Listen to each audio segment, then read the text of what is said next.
1400 years ago, in the deserts of Arabia, on the night of power, a message was revealed, a message that changed the world. اقرأ باسم ربك الذي خلق خلق الإنسان من علق اقرأ وربك الأكرم الذي علم بالقلم علم الإنسان ما لم يعلم. For the Bedouin Arabs who first heard these words, that message was no less than revolutionary.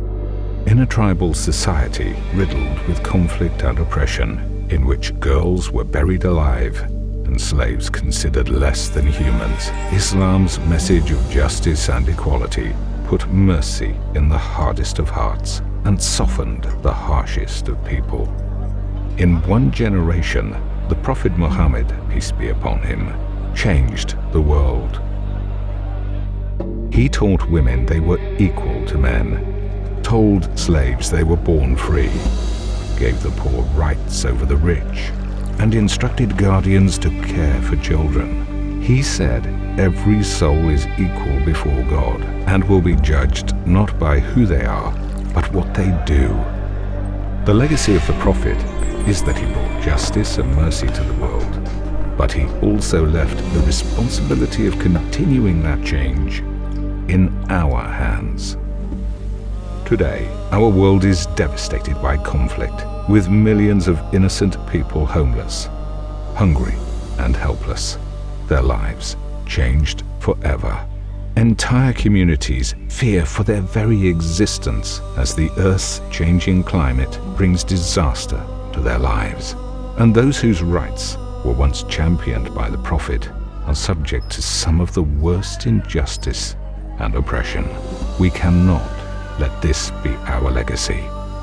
We cannot stand by and let lives be ruined when the power of change is in our hands. We can honor the legacy of the Prophet by caring for the vulnerable and redistributing wealth to those in need. Doing nothing is not an option. Humanity has changed the world and its climate forever, but together we can find ways of making positive, lasting change. We can act now to dig deeper water wells in Pakistan, using solar panels to ensure entire communities facing deadly drought can access clean water for years to come.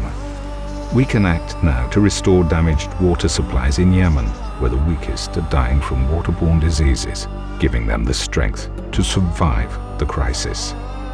We can act now to install a water desalination plant in Gaza, where 97% of the water is unsafe to drink, giving this generation and the next a better chance of survival.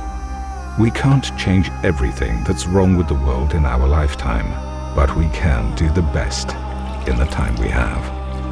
We can act now to be the change the world needs, not just in our hearts and with our words, but with our hands.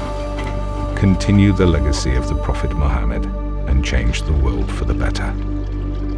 Change starts here.